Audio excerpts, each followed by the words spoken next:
যুদ্ধবিরতি ঘোষণার পর এভাবে মাটিতে সেজদা দিয়ে আল্লাহর শুকরিয়া আদায় করেন ফিলিস্তিনি প্যারামেডিক এবং বেসামরিক প্রতিরক্ষা কর্মীরা। আল জাজিরা জানিয়েছে, গাজা যুদ্ধে অবসান ঘটাতে প্রথম ধাপে স্বাক্ষর করেছে ইসরায়েল ও ফিলিস্তিন। যুদ্ধবিরতি ও বন্দি বিনিময় চুক্তি ঘোষণার পর বৃহস্পতিবার উল্লাসে মেতে ওঠেন ফিলিস্তিনিরা। মিশরের রাষ্ট্রীয় গণমাধ্যম জানিয়েছে, শার্ম আল শেখ শহরে দুই দেশের প্রতিনিধিরা চুক্তিতে স্বাক্ষর করার পর আনুষ্ঠানিকভাবে যুদ্ধবিরতি কার্যকর হয়েছে। স্যান্ডেলিনা সো, রূপচর্চায় আভিজাত্য। চুক্তি স্বাক্ষরে 24 ঘন্টার মধ্যে ইসরায়েলি সেনারা পিছু হটতে শুরু করছে। চুক্তির অধীনে যুদ্ধ বন্ধ হবে। ইসরায়েল আংশিকভাবে গাজা থেকে সেনা প্রত্যাহার করবে এবং ফিলিস্তিনি গোষ্ঠী জিম্মি করে রাখা ইসরায়েলিদের মুক্তি দেবে। বিনিময়ে ইসরায়েলে আটক ফিলিস্তিনিদের মুক্তি দেওয়া হবে। চুক্তির খবর প্রকাশের পর গাজা ও ইসরায়েলে বন্দীদের পরিবারের সদস্যরা এবং সাধারণ মানুষ আনন্দে আত্মহারা হয়ে উঠেছেন।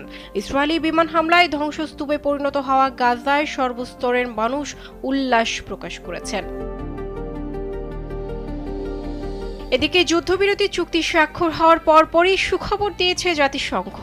ফিলিস্তিনি শরণার্থী বিষয়ক জাতিসংঘের সংস্থা UNRWA জানিয়েছে, তারা গাজায় জরুরি খাদ্য সহায়তা পাঠানোর জন্য সম্পূর্ণ প্রস্তুত।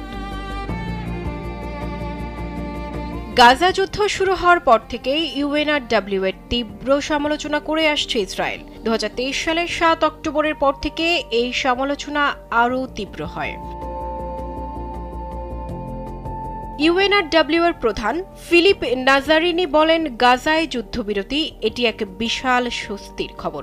এই চুক্তি দীর্ঘ 2 বছর ধরে ধ্বংসাত্মক বোমা বর্ষণ, বাস্তুচ্যুতি, ক্ষয়ক্ষতি ও শোকের মাঝে যারা বেঁচে আছেন তাদের জন্য স্বস্তি বয়ে আনবে।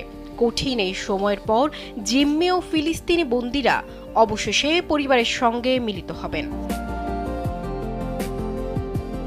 ইসরায়েলে ত্রাণ ঢুকতে বাধা দেওয়ায় গাজায় দুর্ভিক্ষ ছড়িয়ে পড়ার আশঙ্কা তৈরি হয়েছিল। তবে বর্তমানে UNRWA এর প্রধান জানিয়েছেন, পুরো গাজাবাসীকে আগামী 3 মাস পর্যন্ত খাবার সরবরাহ করার মতো খাবার তাদের হাতে মজুদ আছে।